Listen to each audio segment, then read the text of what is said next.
அனைவருக்கும் வணக்கம். நம்ம இந்த வீடியோவில் இந்திய தேர்தல் ஆணையம், அதனுடைய அமைப்பு மற்றும் தலைவர்கள், அடுத்து பார்த்தோம் அப்படின்னா இந்திய தேசிய மகளிர் ஆணையம் மற்றும் அதனுடைய தலைவர்கள், அதை பற்றி பார்க்க போகிறோம். இது ரொம்ப முக்கியமான அப்டேட்டு கூட. இதில் பார்த்தோன்னா இதிலேருந்து கண்டிப்பாக கொஷின் கேட்குறாங்க எக்ஸாமில். நம்ம இப்போ பார்க்கலாம் பாருங்கள். இந்திய தேர்தல் ஆணையம் இது உருவாக்கப்பட்ட ஆண்டு 1950. இந்த இந்திய தேர்தல், அந்த தேர்தலை பற்றி கூறும் சட்டப்பிரிவு, ஆர்டிகல், சரத்து, விதிகள் எல்லாமே ஒரே வார்த்தை தான். இந்த சட்டப்பிரிவு எந்த சட்டப்பிரிவு சொல்லுது, இதோட தேர்தல் ஆணையத்தின் அமைப்பை பற்றி கூறும் சட்டப்பிரிவுன்னு கேட்டாங்கன்னா 324. ஆனால் தேர்தலை பற்றி எந்த ஆர்டிகல் முதல் எந்த ஆர்டிகல் வரை சொல்லுது அப்படின்னு பார்த்தோம் அப்படின்னா 324லிருந்து 329 வரைக்கும். சரிங்களா? 329 வரைக்கும் இந்த தேர்தல் ஆணையத்தின் அமைப்பை பற்றி சொல்கிற சட்டப்பிரிவு தெரிஞ்சு வச்சுங்க.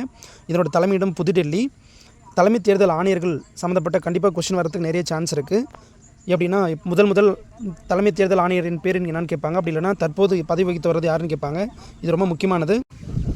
தலைமை தேர்தல் ஆணையர்களில் ஃபஸ்ட்டு பார்த்தோம் அப்படின்னா இந்திய தலைமை தேர்தல் ஆணையத்தின் பதவி வகித்த முதல் ஆணையர் யாருன்னு கேட்டாங்கன்னா சுகுமார் சென். சரிங்களா? சுகுமார் சென் ஃபஸ்ட்டு. செகண்ட் யாருன்னு பார்த்தோம்னா கல்யாண சுந்தரம். மூணாவது பார்த்தீங்கன்னா எஸ்பி சென் வர்மா. நம்ம எப்போவுமே முதல் 3 ஆணையர்களும் அப்புறம் கடைசி மினிமம் 2 இல்லை 3 தெரிஞ்சு வச்சுக்கணும். ஏன்னா ரொம்ப முக்கியமான டேட்டா. இது பொறுத்துக்கல இல்லை அப்படின்னுலாம் மேட்ச் பண்ண சொல்லி கேட்டுருவாங்க.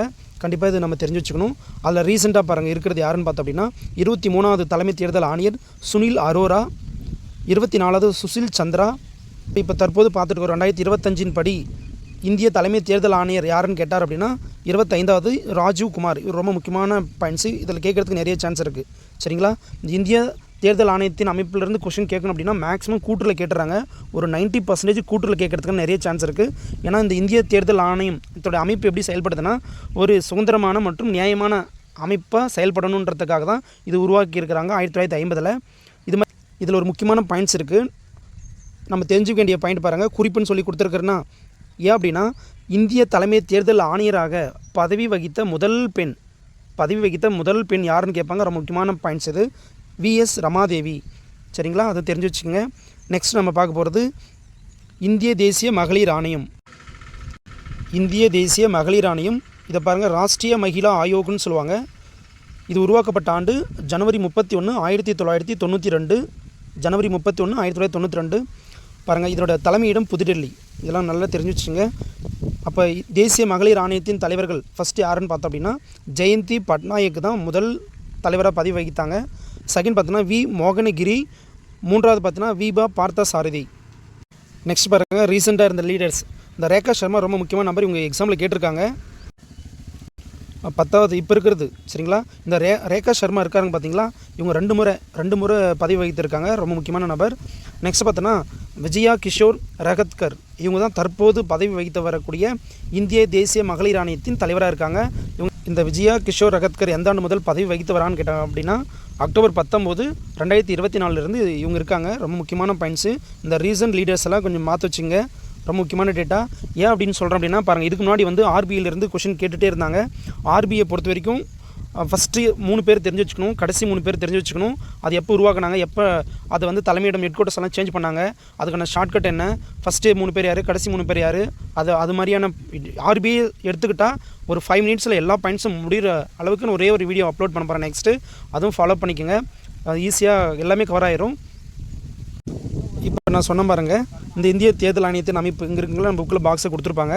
இதில் பார்த்தீங்கன்னா தலைமை தேர்தல் ஆணையர் ஒருத்தர் இருப்பார், 2 ஆணையர்கள் இருப்பாங்க. 1+2 இதோட உறுப்பினர்கள் பார்த்தோன்னா 1+2ன்னு சொல்லுவாங்க. ஒரு தலைமை தேர்தல் ஆணையர், 2 தேர்தல் ஆணையர்கள் இருப்பாங்க. தலைமை தேர்தல் ஆணையர் ஒருத்தர் தான், 2 தேர்தல் ஆணையர்கள் இருப்பாங்க. 1+2.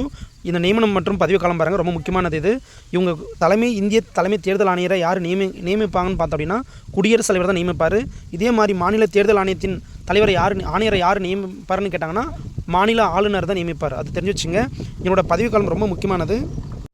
இவங்களோட பதவி காலத்தில் பாருங்கள் 6 வருடங்கள் அல்லது 65 வயது. இதில் ஃபஸ்ட்டு எது கம்ப்ளீட் ஆகுதோ அதை எடுத்துப்பாங்க.